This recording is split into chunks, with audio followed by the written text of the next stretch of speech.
प्रदूषित करने में। हमें इस पे कोई आपत्ति नहीं है, हम इसमें कोई ऐसी बात नहीं करना चाहते कि खेती जो आज की खेती है, जिसको मॉडर्न खेती कहा जाता है, आधुनिक खेती कहा जाता है, जिसको इंडस्ट्रियल एग्रीकल्चर औद्योगिक खेती कहा जाता है या कारपोरेट खेती कहा जाता है, उसका भी योगदान है पोल्यूशन को फैलाने में, हमारी हवा को गंदी करने में, हमारे पानी को खराब करने में और हमारे भोजन को खराब करने में। इसका क्योंकि जो हमारी खेती में हम इंडस्ट्री से लेकर कोई भी चीजें लेते हैं, चाहे हम ट्रैक्टर चलाएं खेत में, चाहे हम DAP यूरिया जिसको हम फर्टिलाइजर बोलते हैं फर्टिलाइजर डालें, चाहे हम संकर बीज डालें, ये सब चाहे हम कीटों को मारने के लिए, कीट पतंगों को मारने के लिए या खरपतवार को खत्म करने के लिए, मारने के लिए हम स्प्रे करें, जो भी हम इंडस्ट्री से या बाजार से चीजें लेकर आते हैं, वो सारी की सारी वस्तुएं जब हमारे खेत में इस्तेमाल होती है तो वो बहुत बड़ा प्रदूषण पैदा करती है, जिससे हमारा भोजन वो प्रदूषित हो रहा है। तो अब बात हमारे सामने साफ साफ है कि हमारे समाज में मुनाफा कमाने के लिए, जिसको इकोनॉमिक टर्म्स में बोलते हैं GDP बढ़ाने के लिए, विकास दर को आगे ले जाने के लिए, जो भी हम करते हैं, जो भी सेक्टर्स में अपना योगदान देते हैं, वो GDP बेस्ड सारे के सारे उद्योग ही, चाहे वो इंडस्ट्री का क्षेत्र है, चाहे वो सेवा का क्षेत्र है, चाहे वो कृषि का क्षेत्र है, जो GDP को सामने रख के चलते हैं, वो सारे मिल मिला के हमारी पूरी इस प्रकृति को गंदा करने में अपना रोल अदा कर रहे हैं। तो अब किया क्या जाए? अब हमारे सामने प्रॉब्लम ये आ रही है कि फार्मर कम्युनिटी है, जो हमारा खेतीबाड़ी करने वाले लोग हैं, हमारा गांव का भाईचारा है, उससे खेती होने के लिए लगातार एक तरतीब चल रही है। वो तरतीब क्या है? दुनिया में एक सबसे बड़ी संस्था है, बड़ी का मतलब कि सबसे जो पैसे वाले लोग हैं, दुनिया में जो सबसे अमीर लोग हैं, उनकी एक संस्था है, उसका नाम है वर्ल्ड इकोनॉमिक फोरम, विश्व आर्थिक मंच। ये मंच है जो दुनिया में सबसे जो ज्यादा अमीर लोग हैं, बड़े पैसे वाले हैं, उनका एक मंच है। उस मंच ने 2009 में ये एक खेती बाड़ी का एक अपना विजन तय किया था कि खेती बाड़ी को हम किस रास्ते में ले जाएं और उसको खेती बाड़ी को नए रास्ते पे कैसे लेकर जाएं, और उसके लिए उन्होंने एक डेडलाइन डेट डिक्लेयर की है, एक तारीख डिक्लेयर की है कि 2050 तक हम पूरी की पूरी खेती को कारपोरेट के हवाले कैसे कर सकते हैं, लोगों को खेती के क्षेत्र से बाहर कैसे निकाल सकते हैं। उनका प्लान 2009 में शुरू हुआ था।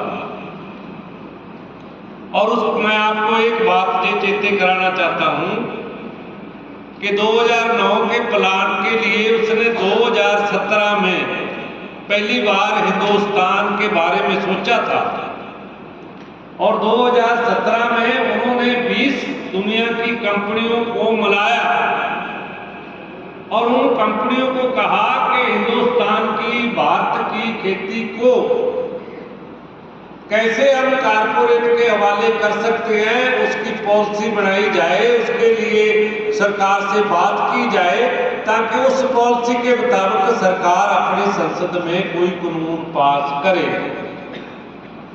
बहुत सारे लोगों को ये लग रहा था जब 3 काले कानून हमारे देश की पार्लियामेंट ने पास कर दिए कि शायद ये हमारी जो चल रही सरकार है सेंटर की उसने ये कानून बनाए हैं, पर असल में उसको कानून बना के दिए गए, उसको पास करने के लिए ही कहा गया था।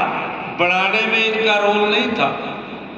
बनाने में रोल उन कंपनियों का था जिन्होंने विश्व आर्थिक मंच के कहने पर इन कानूनों को ड्राफ्ट करके भारत सरकार को या भारत की पार्लियामेंट को या हमारे जो एमपीज हैं उनको दिया। लेकिन जब लोगों को ये लगा, खास करके उस खित्ते के लोगों को जहां एमएसपी पे फसलें हमारी बिकती है, जैसे मैं आपको एक ये बात बता दूं कि पंजाब में 4 फसलें एमएसपी पे बिक रही है। हमारी सारी दाना गेहूं का मतलब एमएसपी पे बिकता है, हमारे चावल का दाना एमएसपी पे बिकता है, ज़्यादातर हमारी कपास की फसल, रुई नरमे की फसल एमएसपी पे बिकती है, और ज़्यादातर हमारा गन्ना, करीब गन्ना जो वो भी एमएसपी पे बिकता है। ये पंजाब में भी बिकता है और हरियाणा में कुछ एरिए में बिकता है, पश्चिमी यूपी के एरिए में भी बिकता है, राजस्थान के कुछ एरिए में भी बिकता है, जैसे गंगानगर वगैरह। जब लोगों को, इस खित्ते के लोगों को ये पता लगा कि अगर ये 3 कानून जो पास किए हैं अगर ये लागू हो गए तो हमारे हाथ से खेती गई, ये हमारी जमीन पे कब्जा कारपोरेट का हो जाएगा, और आमतौर पे उस कारपोरेट का जो निशान एक सिंबल बना वो अबानी और अडानी बने कि हमारी फिर सारी जमीन कहाँ जाएगी, अबानी अडानी ले जाए। तो लोगों ने इसके खिलाफ मूवमेंट की, और उस मूवमेंट में पंजाब के लोग, हरियाणा के लोग, राजस्थान के लोग, पश्चिमी यूपी के लोग खास तौर पर आगे आए, और पूरे मुल्क के किसानों ने और दूसरे लोगों ने जो इंसाफ पसंद लोग थे उन्होंने इस आंदोलन का समर्थन किया। और 13 महीने के बाद आंदोलन के बाद 13 महीने के आंदोलन के बाद और 750 लोगों के कुर्बानी के बाद हमारी केंद्र सरकार को वो कानून वापस लेने पड़े,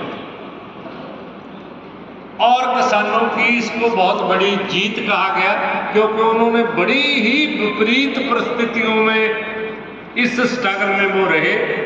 सारी गर्मी भी उन पे दिल्ली के बॉर्डरों पे मतलब लोगों के, हमारे किसानों के सिर पर गुजरी, और पूरी बारिश का महीना भी वही गुजरा और सर्दी का महीना भी वही गुजरा। लेकिन उसका एक रिजल्ट सामने आया कि लोग जब इकट्ठे होते हैं तो पार्लियामेंट में पास हुए कानून को उसी पार्लियामेंट को रिजेक्ट करने के लिए, रद्द करने के लिए मजबूर कर देते हैं। ये बड़ी बात उस आंदोलन की सामने आई। लेकिन जिन्होंने अपना काम करना होता है वो अपना काम करते रहते हैं। फार्मर अपना काम कर रहे हैं और विश्व आर्थिक मंच अपना काम करने में लगा हुआ। अब नई 2 बात हमारे सामने आई हमारे मुल्क में। एक बात तो ये है कि सरकार ने अब ये सोच लिया कि जो किसान है ये ऐसे तो जमीन छोड़ेंगे। अब 1-2 नवी पॉलिसियां हमारे सामने आ गई है। एक पॉलिसी का नाम है क्लस्टर फार्मिंग। मतलब क्लस्टर फार्मिंग का मतलब है, जिसको हम पंजाबी में एक टक की खेती कहते हैं। एक टक का मतलब एक खेत की खेती। अब 50,000 हेक्टेयर का एक क्लस्टर फार्मिंग की एक स्कीम शुरू हो गई है, उस पे काम होना शुरू हो गया है। दुनिया की 5 बड़ी कंपनियां 750 करोड़ रुपए की इन्वेस्टमेंट के साथ अब 5 क्लस्टर बनाने जा रही है। अब कई बार हम सुनते हैं कि कनाडा में एक फार्मर के पास 10,000 एकड़ जमीन है। यह 10,000 एकड़ नहीं, अब अपने मुल्क में, इसी भारत में 10,000 हेक्टेयर की खेती शुरू हो रही है क्लस्टर फार्मिंग। 10 मतलब 50,000 हेक्टेयर का मतलब 1,25,000 एकड़। बीघे में मतलब 5 कनाल का आपके बीघा होता, मैं पूरा बीघे में इसको कन्वर्ट नहीं कर सकता, लेकिन हाँ, इसलिए बात इतनी है कि इतने बड़े जो क्लस्टर बन रहे हैं उसकी जो खेती कर रही है, पहली बात तो उसमें आपने ये समझनी है तो 5 जो कंपनियां हैं उसमें एक भी कंपनी हमारे मुल्क की नहीं है। ना कोई अडानी की है, ना कोई अंबानी की है, वो सारी की सारी कंपनियां ही बाहर की। वो कराएगी क्या हमारे लोगों से? एक तो वो केले का क्लस्टर बना रहे हैं। पहले वो हॉर्टिकल्चर में, बागवानी में आए हैं ये लोग कि अगर हम ये बाजरी वाले, ये जीरी वाले, ये गेहूं वाले, इन पे हमला नहीं करेंगे, अब ये तो फिर खड़े हो जाते हैं, लड़ना शुरू कर देते हैं। इसलिए सरकार ने अब एक नया प्लान बनाया है कि सबसे पहले हम इनसे खेती बोएंगे। कौन सी खेती बोएंगे? कि जो बागवानी के नजदीक नीचे खेती है, वो सारी खेती सबसे पहले वहां से स्टार्ट करेंगे। हम इनको ये लग रहा है, क्योंकि इनको ये पता है इस बात का कि हमारा जो रकबा है 27.74 मिलियन हेक्टेयर अपने मुल्क का रकबा वो बागवानी के नीचे है। अब ये केले का क्लस्टर कहाँ बना रही है कंपनी? एक कंपनी बनाएगी केले का क्लस्टर, एक बनाएगी अंगूर का क्लस्टर, एक बनाएगी आम का क्लस्टर, एक बनाएगी सेब का क्लस्टर और एक बनाएगी हल्दी का क्लस्टर। जे 50,000 एकड़ में, 50,000 हेक्टेयर में जे 5 क्लस्टर बने। अब मैं आपको इसकी एक जानकारी और दे देता हूं कि कहां कहां क्लस्टर बन रहे हैं। जे केले का क्लस्टर जो बन रहा है, जे अनंतपुरा आंध्र प्रदेश में बन रहा है और उसको बनाने वाली कंपनी है कोई दसाई एग्री फूड्स, वो बनाएगी। दूसरा अंगूर का जो क्लस्टर बन रहा है, जो नासिक में महाराष्ट्र में बन रहा है, ये बनाने वाली कंपनी है सह्याद्री फार्म। आम का क्लस्टर बन रहा है तेलंगाना में महबूबपुर में, ये प्रसाद सीड्स कोई कंपनी है जो बनाएगी। सेब का क्लस्टर बनेगा सोपियां जम्मू कश्मीर में, सोपियां भी बोलते हैं जिसको, जे कोई FIL जो कंपनी है वो बनाएगी। हल्दी का क्लस्टर मेघालय में बनेगा, जैंतिया की पहाड़ियों में कोई बेसन मैनेजमेंट एजेंसी है वो बनाएगी। एक बात तो ये है कि उन्होंने 5 क्लस्टर बना के और पूरी कंपनी खेती शुरू करवा दी है और एक पास हो गया है और साडी सरकार ने, हिंदुस्तान दी ने इसके लिए पैसा भी निर्धारित किया है 2200 करोड़ रुपया, कि सरकार 2200 करोड़ रुपया इन कंपनियों को देके उनकी मदद करेगी। और उसके पीछे की बात यह है, क्या सरकार दे रही है कि इससे किसानों की आमदनी वो बढ़ेगी।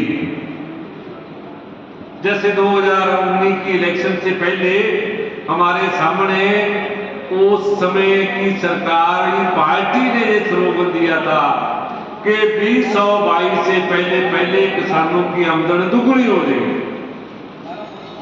अब कोई भी राजनीतिक लीडर इस पे बात नहीं करता कि वो जो दुगनी कह रहे थे वो हुई या नहीं हुई, वो पहले से कम तो नहीं होगी कहीं। अब ये बात खत्म है। इस वाले इलेक्शन में दुगनी आमदनी की बात ही नहीं चलेगी, वो बात खत्म हो गई, वो आई गई कर दी गई। क्योंकि लोग भूल गए ना, कोई हिसाब ही नहीं मांगता कि यार पिछले इलेक्शन में आपने ये कहा था, उसका हिसाब था दे दो कि उसका बना क्या। दूसरी बात, अब 3 कंपनियां बनाई हैं हमारी सरकार ने कोऑपरेटिव, क्योंकि पहले कोऑपरेटिव डिपार्टमेंट था जो अपना, वो मुख्य तौर पे स्टेटों द्वारा चलाया जाता था। अब जो हमारा आजकल जो एक नया बदलाव आया है पार्लियामेंट के जरिए, वो ये आया है कि कोऑपरेटिव सेक्टर का अब एक सेंटर का एक बना दिया है डिपार्टमेंट, और सेंटर का उसमें एक मिनिस्टर भी लग गया है। और हमारे अमित शाह जी उस मतलब सहकारी जो सेंटर का डिपार्टमेंट बना है सहकारिता का, वो सेंटर के सहकारिता मंत्री भी हैं, गृह मंत्री के साथ साथ। अब उस सहकारी डिपार्टमेंट ने 3 कंपनियां बना दी कोऑपरेटिव। एक कंपनी प्रोडक्शन पे काम कराएगी, उत्पादन पे काम कराएगी, और वो एक आराम से एक बात ये भी करेगी कि भैया कुदरती खेती भी करो, प्राकृतिक कृषि भी करो अगर आप कर सकते हो। उसके लिए कोई ऐसा नहीं है कि हम आपको ये देंगे, ये वो करेंगे, ये फैसिलिटी मिल जाएगी, वो फैसिलिटी नहीं। मतलब बढ़िया बात है, जो प्राकृतिक खेती करना चाहते हैं वो करो, शाबाशी। जैसे हम बच्चे को कहते हैं ठीक है शाबाशी कर सकता है, वो उसके पास अकेली शाबाशी है और कुछ नहीं है। लेकिन वो दूसरी चीजों का प्रोडक्शन बढ़ाने में अपना सहयोग करेगी, अपना योगदान पाएगी। और उस कंपनी को उन्होंने मल्टी स्टेट कोऑपरेटिव कंपनी का नाम दिया है, मल्टी स्टेट कोऑपरेटिव कंपनी। और एक मल्टी स्टेट कोऑपरेटिव कंपनी उन्होंने बीज की बना दी है कि जो बीज है किसानों को देने हैं, वो बढ़िया किस्म के शंकर बीज, बीटी बीज, दूसरे बीज, और उसके साथ ये भी कहा है कि किसी को ट्रेडिशनल बीज चाहिए वो भी दे देंगे, और वो बीजों पे काम करेंगे। एक मल्टी स्टेट कोऑपरेटिव कंपनी उन्होंने बनाई है जो हमारा जहां का माल बाहरले देशों में बेचेगी, एक्सपोर्ट करेगी, जिसको कहते हैं कि जहां का माल अपने तरीके से ले जाके वो बाहरले मुल्क में बेच देगी, ताकि वो मतलब उसके पीछे भी काम एक ही है कि हम करना क्या चाहते हैं। वो कहते हैं करना तो हम जो फार्मर है, जो खेती करने वाले लोग हैं, जो साडा किसान है, उसकी आमदनी बढ़ानी है। बस सबसे फिक्र ज्यादा किसानों की आमदनी बढ़ाने के नाम का ही है, वो है नाम ही है, और उसमें लेना देने को कुछ नहीं है, न लेना एक न देने दो। इसलिए ये जो दो एक नए फैक्टर हमारे सामने आए हैं कि एक 5 जो बड़े क्लस्टर बन रहे हैं और 7 क्लस्टर अब और तैयार हो रहे हैं, और टोटल 55 क्लस्टर बनाएंगे जी।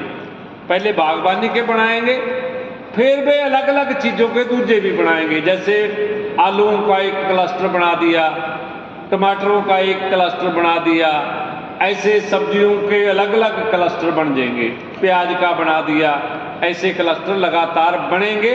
और ये क्लस्टरों के जरिए वो फार्मर को अपनी ज़मीन फार्मर से लेंगे और अपने तरीके के बीज उनको देंगे, अपने तरीके की खाद, अपने तरीके के कीटनाशक, अपने तरीके के उनके जो खरपतवार ख़त्म करने के लिए जो भी वो देंगे, उसी वो जो भी टेक्नोलॉजी वो हमारे किसानों को देंगे, वो टेक्नोलॉजी के जरिए उनसे खेती कराएंगे। और इसका मतलब जो सबसे बड़ा नुकसान होगा कि धीरे धीरे ये ज़मीन है हमारी, वो सारी की सारी उन कंपनियों के पास ही चली जाएगी जिनका क्लस्टर होगा।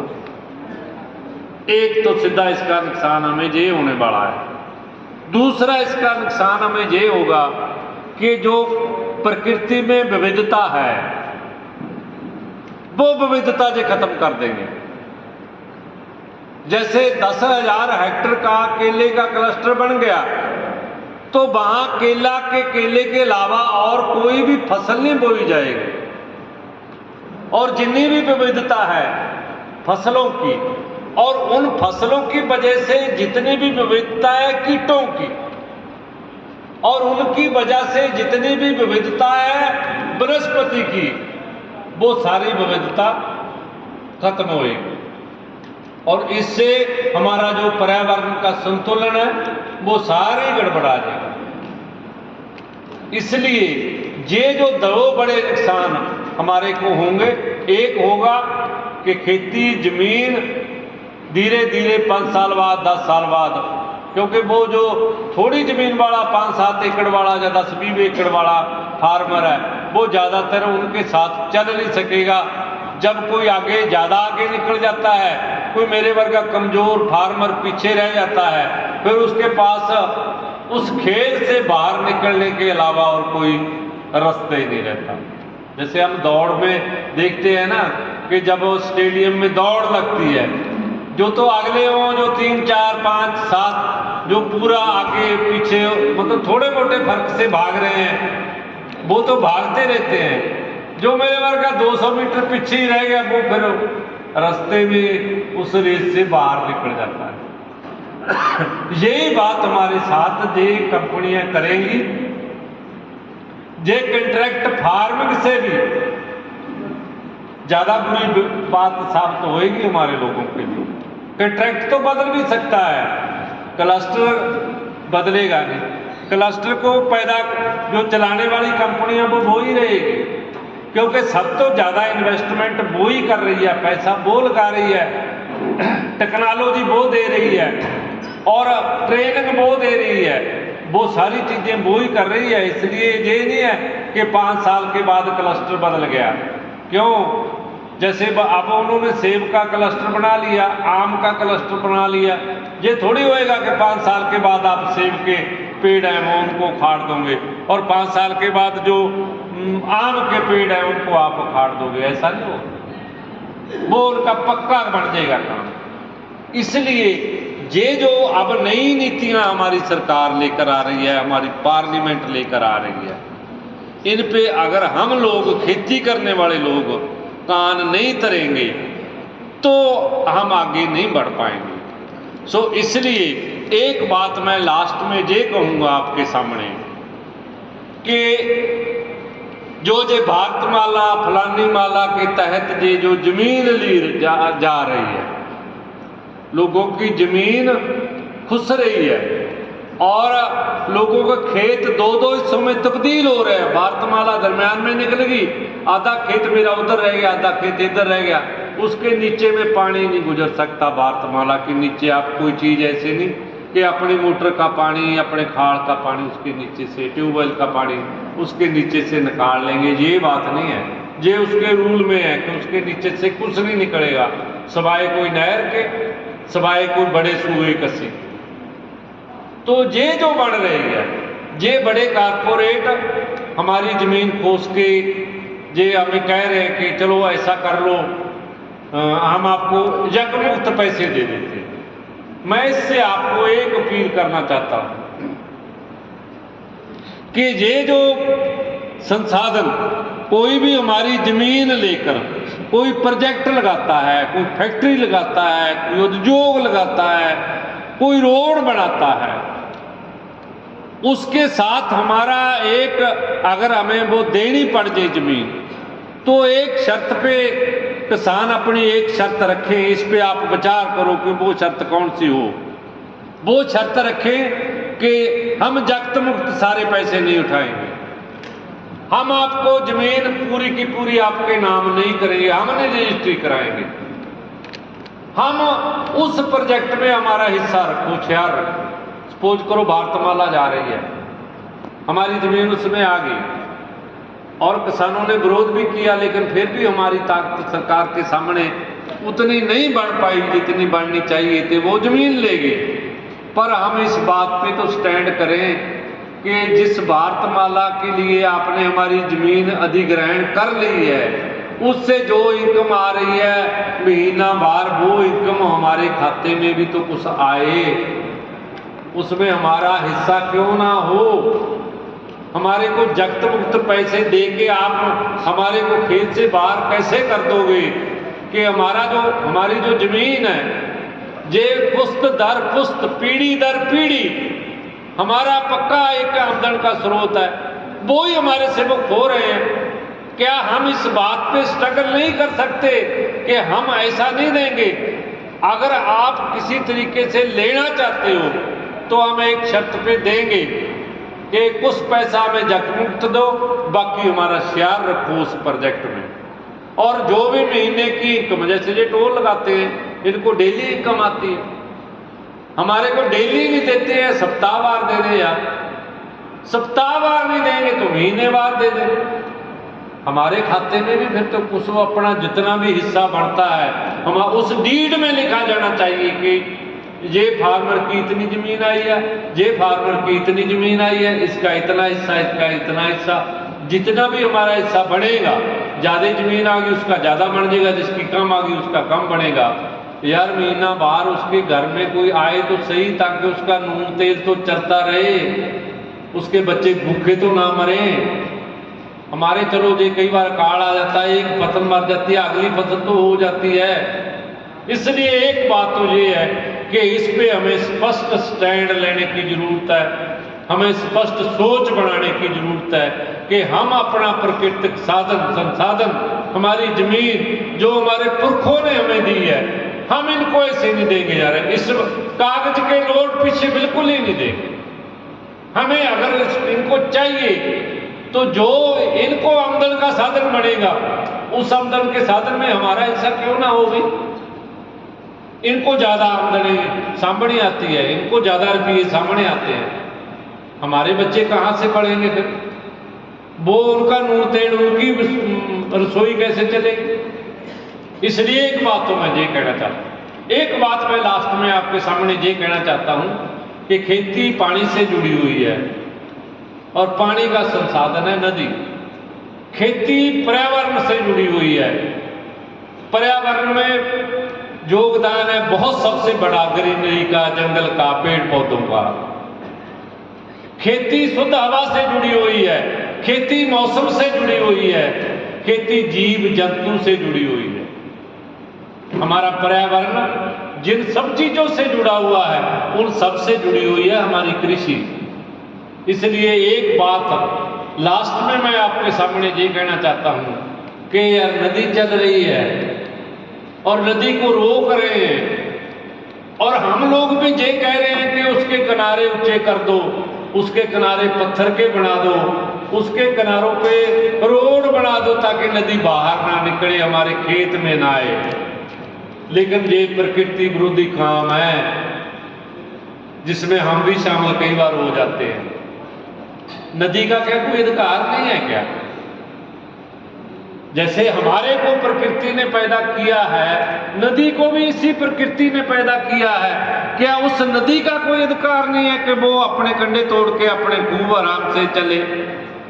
हम उसको क्यों रोज संगड़ाते रहते हैं कि उसका कंडा और अंदर कर लें और कब्जा कर लें? ऐसे तरीके से जो भी आया जंगल काटने लगा, पेड़ काटने लगा, या जैसे पेड़ हमें कुदरत ने बनाया है, हमें जन्म दिया है धरती माँ ने, जो पेड़ को भी तो जन्म दिया है या धरती माँ ने। तो जब आदमी कह रहा है कि मेरे ये अधिकार है, मेरा बोलने का अधिकार, मेरी फलानी आजादी, मेरी तीखड़ी आजादी, क्या ये प्राकृतिक संसाधन है? पेड़ की कोई अधिकार नहीं होना चाहिए क्या? पेड़ का कोई, क्या पेड़ का कोई भी अधिकार नहीं? क्या नदी का कोई अधिकार नहीं? क्या जीव जंतु का कोई भी अधिकार नहीं? हम कह देते हैं कि लट्ठा गई यार चने में, डाल दो स्प्रे। तो कल ये लोग कहेंगे कि जो बुढ़े अब बुढ़े हो गए यार, डाल दो इनको स्प्रे, तो क्या करोगे? क्या प्रकृति ने जिसको पैदा किया है, प्रकृति ने उसके जाने का भी साधन बनाया है। कोई भी आदमी सदा से थोड़ी है, इसलिए जैसे हम अपना शरीर त्यागते रहते हैं और चीजें भी त्यागती रहती है, इस तरीके से एक प्रकृति ने सर्कल बनाया अपना, वो सर्कल चलता रहता है। हमारे को वो सर्कल को डिस्टर्ब करने का कोई भी अधिकार नहीं है।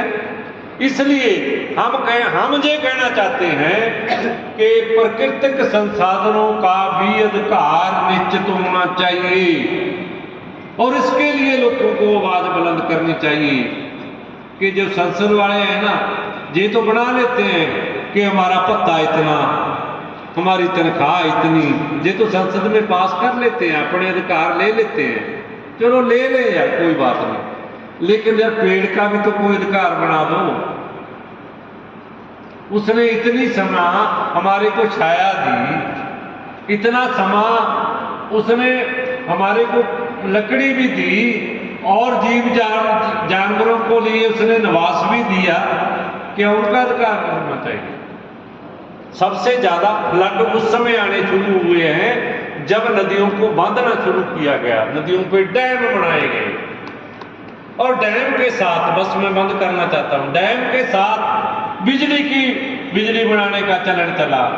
अब देखो इस बार जुलाई में, कभी भी जुलाई में पंजाब में फ्लडिंग नहीं हुई आज तक, मेरी उम्र भी 65 साल होगी, लेकिन कब आज इस बार पहली बार कि जुलाई में फ्लडिंग होगी। बात क्या थी? बात यही थी कि इनको लगता है कि ये सतलुज का पानी यकदम छोड़ दिया तो फिर बिजली नहीं पैदा होएगी। जब इनको पता है कि बारिश आने का टाइम आ गया, इतनी बारिश आएगी, वो पानी आएगा, तो वो क्या डैम उस पानी को झेल पाएगा? नहीं झेल पाएगा। उससे पहले तो खाली करनी चाहिए ना। जैसे हमने अगर कोई फसल घर पे रख रखी है, पुराने चने रख रखे हैं, जगवार रख रखी है, जब नई फसल आती है तो हम घर को मेला करते हैं ना कि नई फसल कहाँ रखेंगे। ये करते ही नहीं, क्योंकि इनको लालच है कि बिजली पैदा करेंगे और कम बिजली पैदा हो जाएगी, ये ज्यादा हमने पानी छोड़ दिया। इसलिए ये जो बातें हो रही है उसमें मैं यही कहना चाहूंगा कि जितना भी हमारा कृषि भाईचारा है, इस भाईचारे को अब सचेत होने की जरूरत है। मैं नहीं कहता जिसको मर्जी वोट डालो ना डालो, किसी की सरकार बनाओ या ना बनाओ, लेकिन जिसको भी डालते हो, जिसकी भी सरकार बनाते हो, कम से कम ये बात तो उनसे करके बनाओ ना कि यार आप तो ये काम कर रहे हो, आप हमारा हिस्सा हमारे प्यो दादे की जायदाद से क्यों निकाल रहे हो? ये बताओ कि कारपोरेट आपको ज्यादा प्यारा है क्या? इसलिए अरबपति बढ़ रहे हैं, गरीब बढ़ रहे हैं। इसलिए इन बातों पे हम ये जो 3 दिन की 4 दिन की कॉन्फ्रेंस कर रहे हैं, इस पे गहन चर्चा करेंगे। मैं लास्ट में डॉक्यूमेंट भी देंगे। हाँ, इसके बारे में एक दस्तावेज भी है, छोटी सी 4 पेज का एक हमने एक पेपर भी बना रखा है, ताकि आप लेकर जाओ उसको, घर जाके आराम से पढ़ो उसको और उस पर फिर चर्चा करो, और ये चर्चा लगातार जारी रहनी चाहिए। जैसे रामस्वरूप जी कह रहे थे, यार ये बात नहीं होनी चाहिए कि आज बात होगी मुड़ के हम कोई बात ही ना करें। ये बात हमें हर रोज करनी पड़ेगी, हर सप्ताह करनी पड़ेगी, हर महीना बार करनी पड़ेगी, हर साल करनी पड़ेगी। इसलिए इस विचार चर्चा को चलते रखना हमारे लिए बहुत ज़्यादा जरूरी है। सो मैं आपका काफ़ी टाइम लिया, आपने बड़े पेशेंस से सुना। मैं आप सभी लोगों का बहुत आभारी हूँ और अपने ओर से मैं आप सब लोगों का धन्यवाद करता हूँ। आपका बहुत बहुत धन्यवाद। सुखदेव सिंह जी गोपाल, आपने बहुत ही साथ गर्मित जो आज की जो परिस्थिति उसको रखा।